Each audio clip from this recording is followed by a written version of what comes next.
All right, welcome to the session entitled Lightning Magic, Casting Spells with Lightning Data Service. I've been looking forward to this session literally since, about a half a year, because I came up with the idea way back then, said I can't wait for Dreamforce because I want to give this session. My name is Greg Ruiz. I just realized, it says Principal Developer Evangelist. That's wrong. I'm no longer the Principal Developer Evangelist. As of Monday, that's today. As of today, I'm the product manager for Lightning Components. So if you were in the previous session, that is one of the reasons I was there, all right? But I've been with Salesforce right at 2 years. I came to Dreamforce 2 years ago for the first time. At the time, I said, what is Salesforce? And somebody said, it's CRM. And I said, what is CRM? That's how little I knew. Okay? But I was told, all right, you're going to be the evangelist for Lightning Components, so go learn Lightning Components. And I said, what is Lightning Components? And they go, I don't know, it's new. So good luck with that. All right? And so for the last 2 years, I've been swimming in the Lightning Component waters. So that hopefully is going to be reflected today as we go through the presentation. So who are you? We're going to go around the room, introduce ourselves, say why we came to... No, we're not going to do that. But it is always funny because the front row panics every time that happens. Like, all right, who are you? By show of hands, how many of you classify yourself as a developer? All right, admin, do both. Okay, all right, just here for some weird reason, wandered in the wrong room. Okay, all right. Okay. Always a few. Okay, doesn't matter because whether you are an admin or a developer, if you're a developer, obviously Lightning Data Service is going to mean huge things for you. If you are an admin, you're already getting benefits from Lightning Data Service and you don't even know it. Okay? So let's talk a little bit about that. Let's first start by going back in time. Going back in time just a few short years ago when there was no Lightning. So as I've been talking to people over the last 2 years, the way that I have sort of talked to people about understanding the difference between Lightning and Classic is that Classic is like a jigsaw puzzle. Now think about that. You get the jigsaw puzzle, you bring it home, you dump out all the pieces on the table, you put it all together. Wonderful, you applaud that you finally did it, right, after 6 months of trying to get all the pieces together. But then you take it apart. You pull it back out 6 months later, you put it back together. Guess what? It still looks the same as the last time you put it together.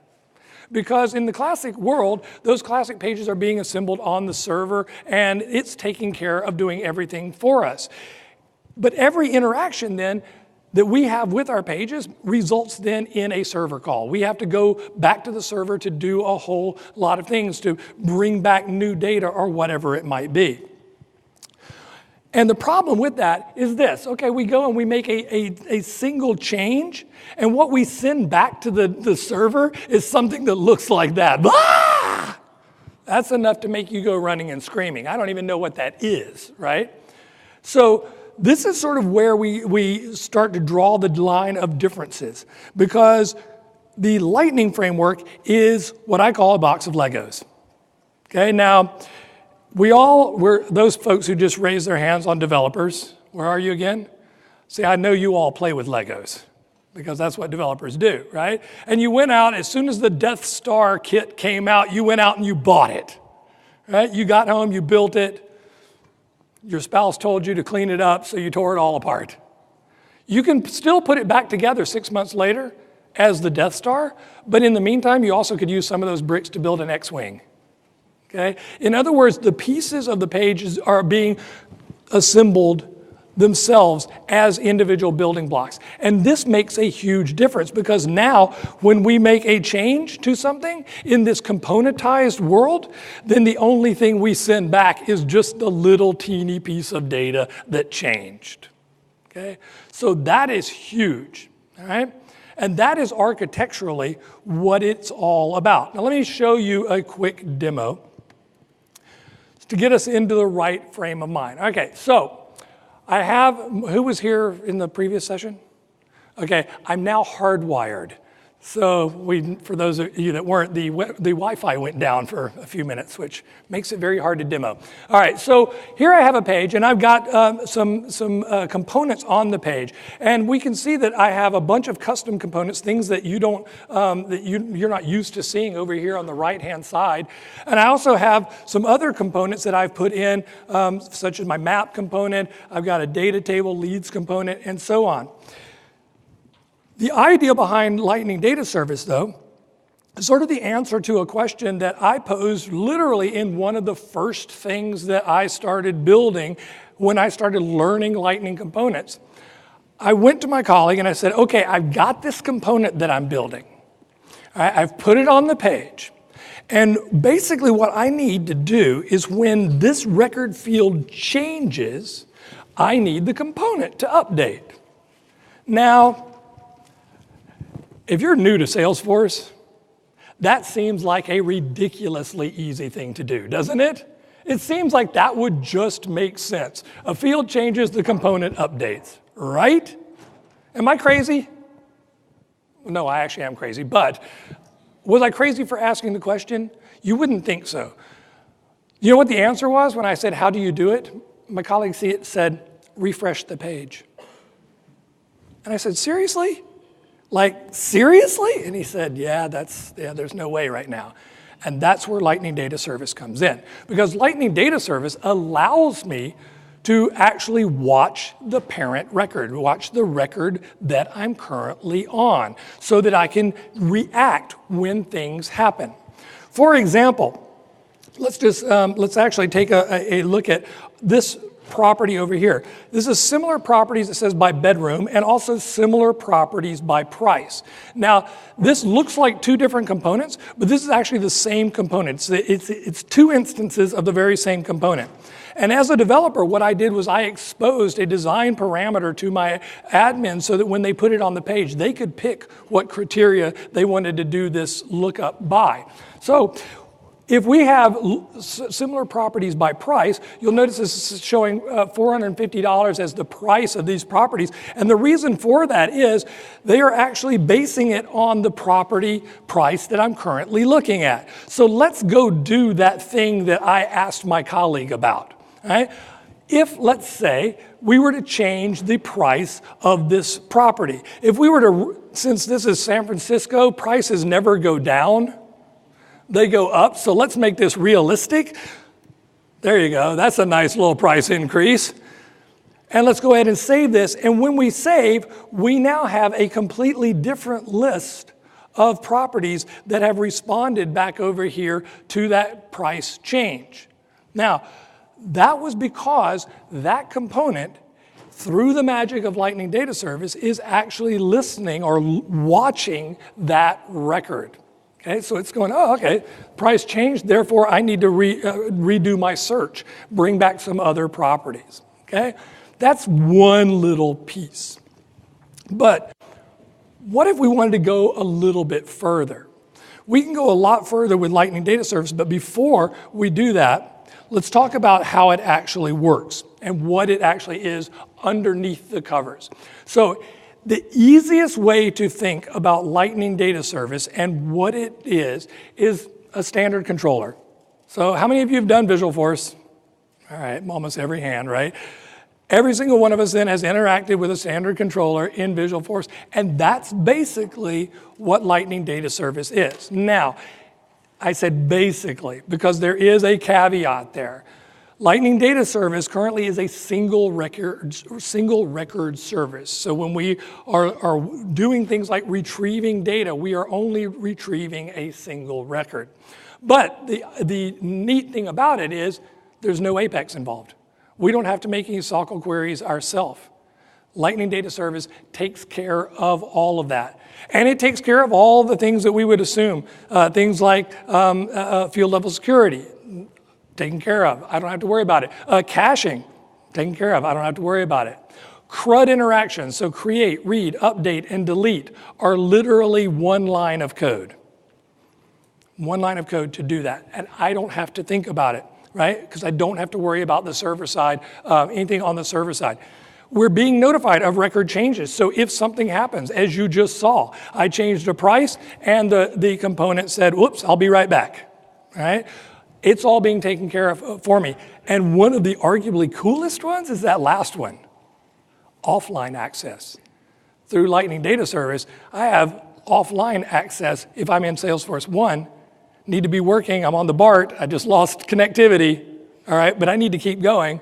And when I connect back up, I need Lightning Data Service to be able to handle the cleanup and pushing up to, or telling me, there's a conflict, somebody else has already updated that record, or whatever, okay? So that's sort of the idea.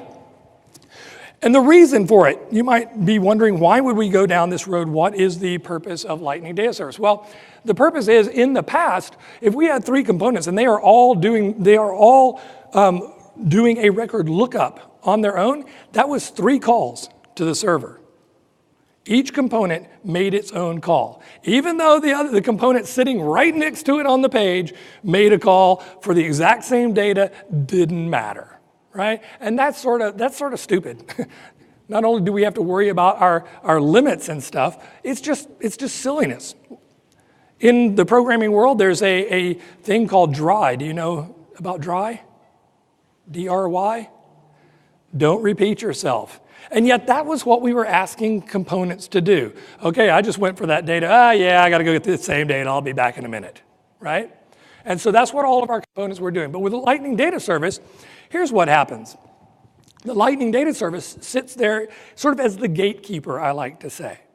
So in our case, we change a record, we change something about it, the component says, oh my goodness, something just changed.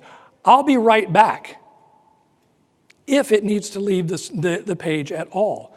Because in our case, we have 3 components in this diagram. They're all referencing the same record, which means that only one of them is ever going to leave the page, quote unquote. It's the only one that's going to go talk to the server. And it's going to come back, and it's going to notify its buddies there on the page that, hey, I'm back, I've got new data. Okay? And Lightning Data Service is that gatekeeper. Okay, so we're going to do some code now. Hey, in a minute, I'm actually going to live code in front of you. It's very scary, okay, if you've ever done that. All right, but first we need to look at the actual line of code. This is the longest line of code possible to represent Lightning Data Service, because it shows you literally all of the options. So let's go through a few of these and talk about them. The first option is just the tag itself, force record data. So there is no Lightning Data Service tag. The tag is called force record data. Force record data means use Lightning Data Service. Now, as you can see, I've given it an Aura ID. It needs an Aura ID in order for us to be able to talk to this through our JavaScript controllers and tell us things about the record that it's watching, as well as what we want it to do as that record changes. So, first things first, force record data and an Aura ID. Now, the next thing that we need to understand is, how do we interact with data? Well, we all know that in the Lightning Components world, we use an Aura attribute as our value providers, or our data store, or our cardboard box, I've even called it in the past. You know, I'm just putting a bunch of data in there, right? So this is where we store things. And with force record data, or the Lightning Data Service, the one that's key for us is the one called record ID. Record ID is actually the most important attribute of force record data. Why? Because it's the one that does all the magic. A force record data object without a record ID assigned does absolutely nothing. But the moment the record ID is assigned, some magic begins to happen. Now, we're going to get that record ID from our Aura attribute named record ID, probably through the interface of force has record ID. So that's going to say, hey, you're on this page. This is the record ID of the page that you're on. Hand it off to me. Hand it off to force record data. It says, okay, I know where you are. Now, once I know what record you are, that means that I can go out and I can begin to populate another value provider. And this one is under what we call the target record attribute. So the target record attribute, you can see, is pointing yet to another attribute. In this case, we've called it property. So follow me. We assigned a record ID. That told force record data, hey, run up to the server and grab the data for this record ID. When you get back, I want you to put it into this attribute so that we can use it in the component, okay? Now, that is one way of doing it. Because then in our component, we can call back out to it. And we can say, curly bracket bang, v.property.fields.price underscore c, because this is a custom component, dot value. Okay? So that is going to display the value of whatever that is. So far, so good? Who here's lazy? Come on, every developer that raised their hand a minute ago should be raising their hand right now. Because as a developer, I want to be as lazy as I can be. And I'm sorry, v.property.fields.price underscore c.value tires my fingers out.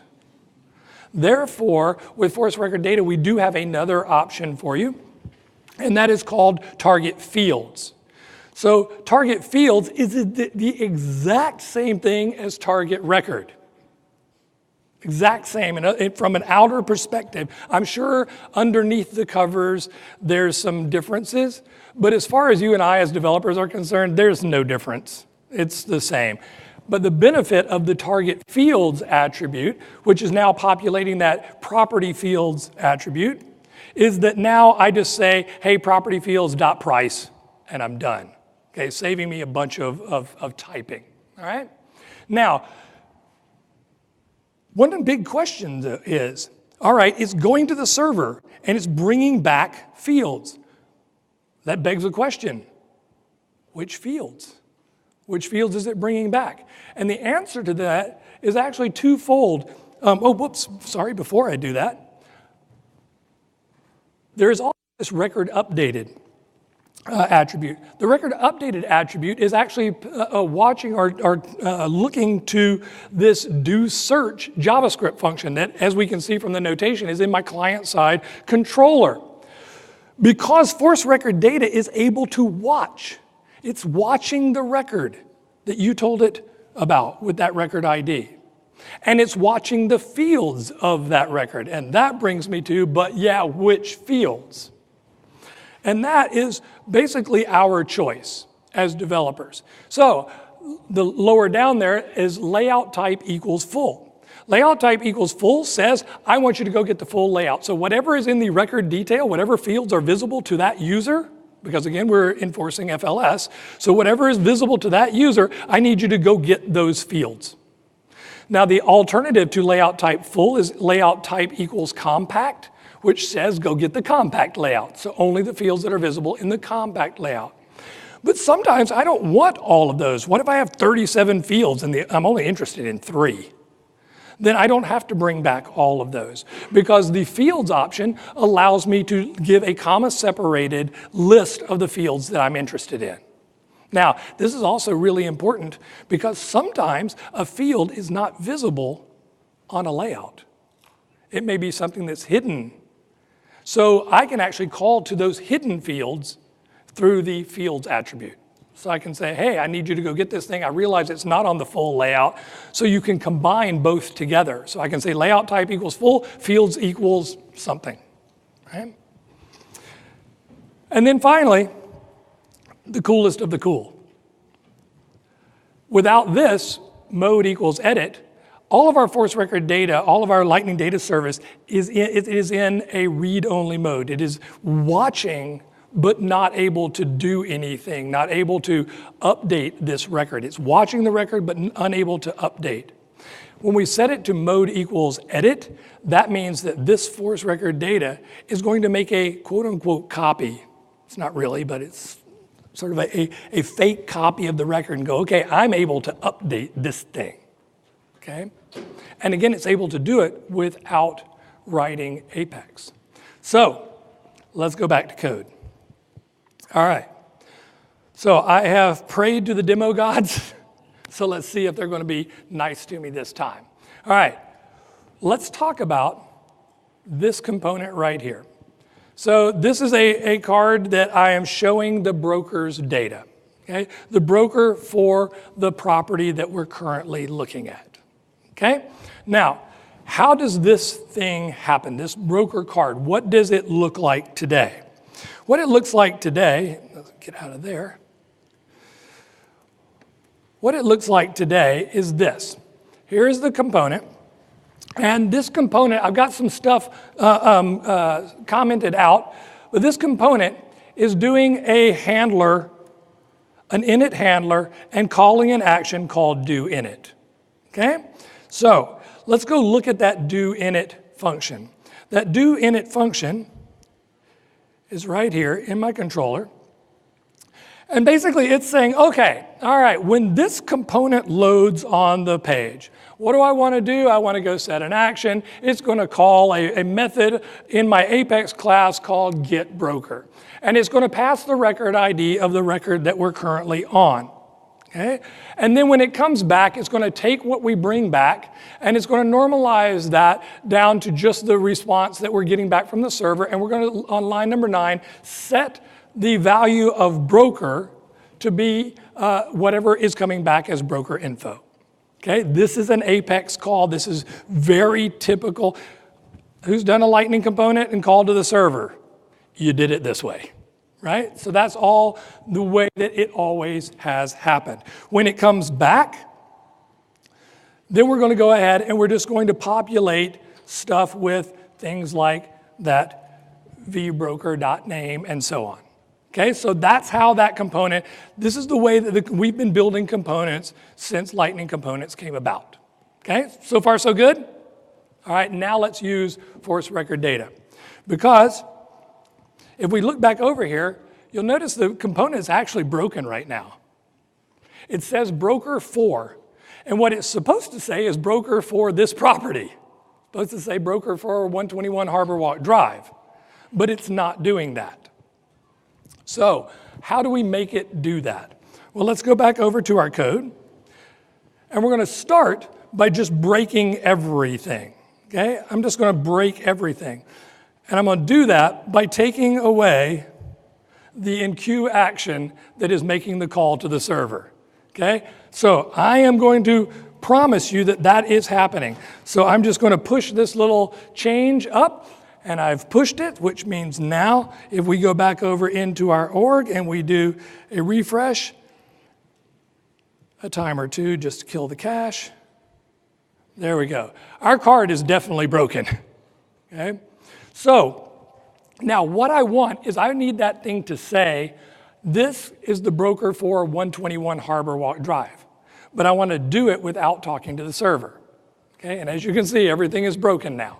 So let's go back over to our code.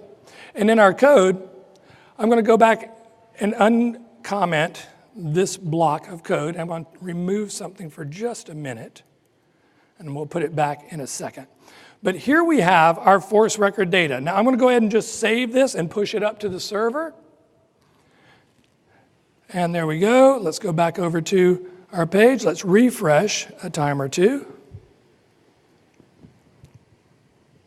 And now suddenly it says, broker for 121 Harbor Walk Drive.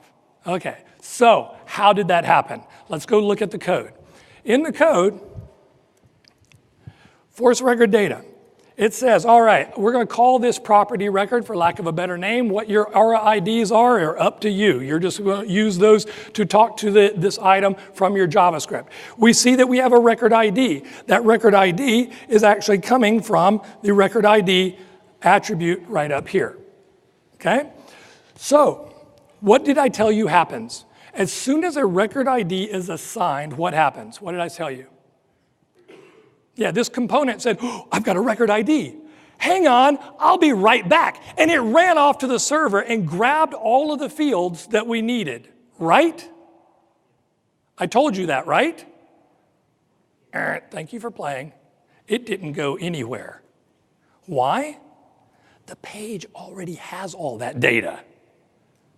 And the page, the record detail, is using Lightning Data Service under the covers. So when that component says, hey, Greg, I'll be right back, I said, whoa, don't go anywhere, we got you. We already got your data. Here you go. And the component took that data and it put it into the target fields area right here. So into that attribute. So it's now all stored right up there in property, okay? So now that we have it, now that we know that we brought back the entire layout because of our layout type full, that means that we can now use that data. So if we look at the title here for our card, the title says, I want it to say broker 4, and then I want it to go into v.property.name. So it's just going right into that attribute and I'm picking which one of the fields I want to display. Okay? So it was able to do that without needing to talk to the server at all. Okay? So far, so good? You don't seem impressed. All right, no. I'm not going to beg. I'm going to impress you. All right, here we go. Because now what I want to do is I actually want to display the data. I want to display the data in this page. So I'm going to do something that might at first blush seem a little weird. I have a second force record data. Huh? But this second force record data is missing something that the other force record data had. What is it missing? If you said record ID, you're right. All I heard was blah, blah, blah, blah. Sorry. But yes, if you said record ID, that is correct. Force record data is missing a record ID. What did I tell you? A force record data with no record ID does nothing. Right. So I have this force record data. But now what I want to do is I'm going to say when this page or this component loads, what I'm going to do is I'm going to add something back in that I took out from up here. And that is this, record updated. So this record updated is calling out to our client-side controller, and it is saying, I need you to fire update broker, okay, which is a method that or a function that I've created. So let's go take a look at this particular file, or this function, and here it is, right here. So let's talk about this one. If I can get it all the way out so we can see it. There we go. Update broker. So this is going to be fired when the other record is updated. When is the other record getting updated? It's actually when data service is handing the file off. Now, normally that would be when it ran off to the server and came back, but since it was already here, it just handed it off, said, oh, well, I'm still updating because I'm adding all of these things into that property thing. So it says, okay, great. If data has come in, that means I can do something. What am I going to do? Well, I'm first just declaring a variable here called temp_rec, and I'm saying go find the broker record. Broker record is our force record data. Remember, that's the force record data object. So I'm saying go find that. And then what I want you to do is I want you to set the record ID on that object. I want you to set that record ID to be equal to component.get, v.property. We're going back into the other attribute, and we are going to set our record ID to be equal to whatever broker __ C is, which happens to be the ID of the broker. Okay? So it's saying, great, and then go ahead and reload stuff for me. Okay? Now, here we go. This is live coding, so please bear with me. Cross your fingers. We're going to upload this. We're going to push this up to the server, and we're going to see it's pushed.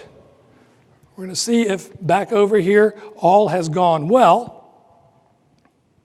And we have to refresh to get out of the cache. And voila, we have data coming back. Now you saw I didn't touch an Apex class, did I?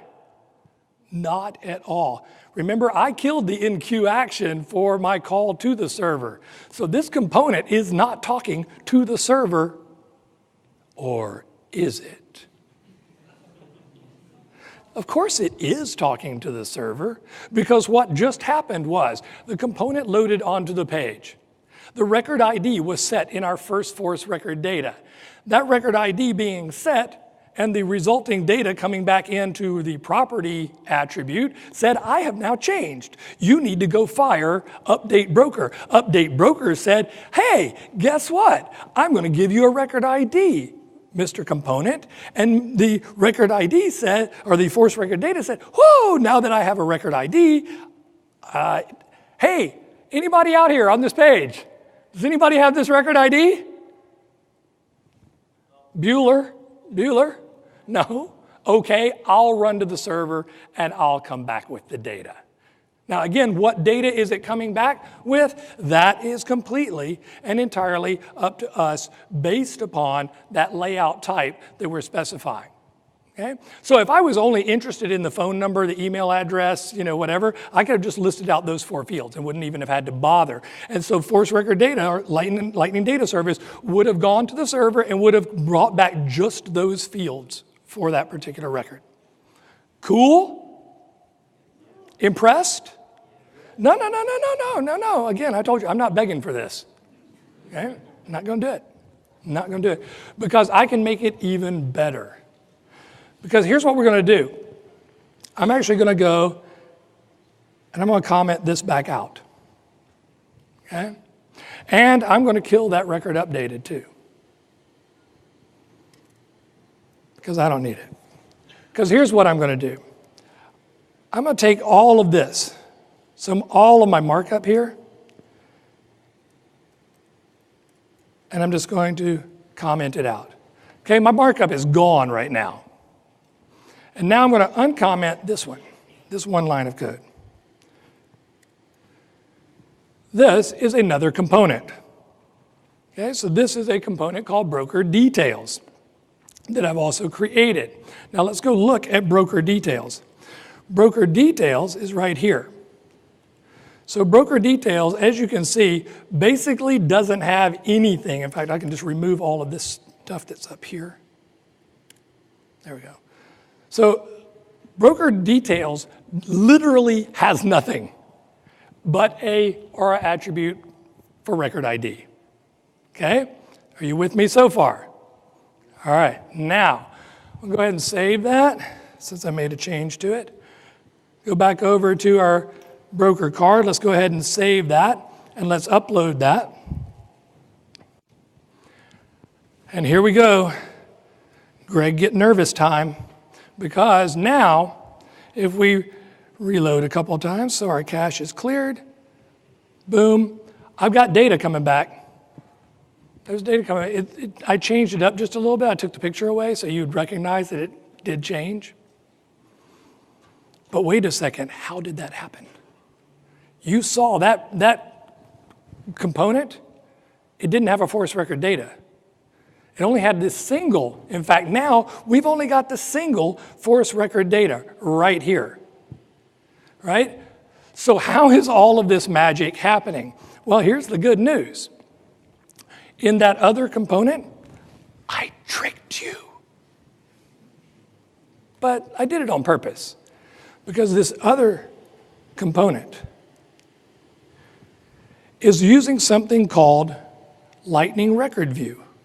I can highlight it there, bing, there you go. So Lightning Record View, right there, or view form. So one of our missions on the Lightning Components team is that as we are building these components, we got a little running start. We've been building these components now for a while. And as we go forward, we're trying to make them smarter and smarter and smarter and smarter for you. Okay? And this really shows it off. Because the Lightning record view form, it always trips me up when I say that. The Lightning record view form, the component itself, we baked Lightning Data Services into that component. So you don't have to. So how did it work? Let's go back to this component and notice that when we embedded the broker details component into the page, we said record ID equals, and we looked up what is the ID of the broker on the property record that we're currently sitting on. And we passed that as the record ID to that child component. Which means in the child component, we are then setting this record ID. And since we set that record ID, it means that when we check to see, is it true? Do we have it? It's of course true. And then in Lightning Record View form, notice what we have here, record ID, right there. What is the object that we're looking at? It's a broker object. And then all I had to do was to use my Lightning output fields to say which fields I'm interested in outputting. So literally, with pure markup, I am calling to the server and retrieving data. Impressed? No, because I've got one more thing to show you. Okay, then you're not impressed. Okay, all right. So we're trying to do these things so that you don't have to. But the really neat thing about what we're doing here with Lightning Data Service is we're enabling you to do things on your pages that you've never even considered being able to do simply because it was too far out there. So for example, our similar properties that we had back over here, right? We have similar properties by bedroom, we have similar properties by price. So that component is actually 3 different components. Okay, the one is the card component itself. And then inside each one of the data objects is actually a component, just like you saw me do just now with the broker, okay? But here's what I realized, and Carolyn, give a wave. This is Carolyn. Carolyn was one of the engineers on Lightning Data Service, and I bugged her a lot when she was building this. And I said, hey, Carolyn, what if I wanted to edit a record that I wasn't even looking at? And she said, don't do that. But then we brainstormed a bit, and we thought, oh, wait a second. If each one of these individual components had its own copy of force record data running inside of it, then, we could start making changes one place on the page and having it result in changes on another part of the page, and we're not even talking about changing anything on the page that we're looking at. Did you get that last bit? All right, here, I'm gonna do this. 121 Harbor Walk Drive, right? That's the record we're on. But I've just been called and told that 95 Gloucester Street needs to lower their price. So I'm gonna go in, I'm gonna click this edit button. And here I have a third component. This component is my own custom edit dialog. That's also using Lightning Data Service to pick up all of the fields and pre-populate my dialog so that I now can then make a change to the price of, what is it? Well, let me just make sure. 95 Gloucester Street. Yeah, and it's in both. So here we can see 95 Gloucester Street is in both of the components. So we're now going to go and we're going to change the price. We're actually going to change the price to $590,000. We're going to go ahead and save that, which means 95 Gloucester Street has now just disappeared from the similar properties by price because it no longer meets the proper criteria. But if we scroll up, oh, look at that. The 95 Gloucester Street record has in fact been updated to $590. We just changed a record without being on its page. And to do the save, all I did was call to the aura ID that represented my force record data, so let's call it record data, dot save record, open and close parentheses, I'm done. And it just saved that entire record for me. Cool? All right. So that, my friends, is force record data. That is Lightning Data Services in a nutshell. There's tons of stuff that I would love to keep talking to you about, but sadly I'm out of time. However, I do want to point a couple of things out. That's similar properties. In fact, let me just show this to you. If you are interested, I'm going to go right to it. If you are interested in learning how to build that similar properties component that we were just looking at, it's right here inside of this project called Build Flexible Apps with Visualforce Pages and Lightning Components. It is this one right there, Create a Similar Properties Lightning Component. It'll take you through that entire thing that we just did, okay? So you can do that when you get home.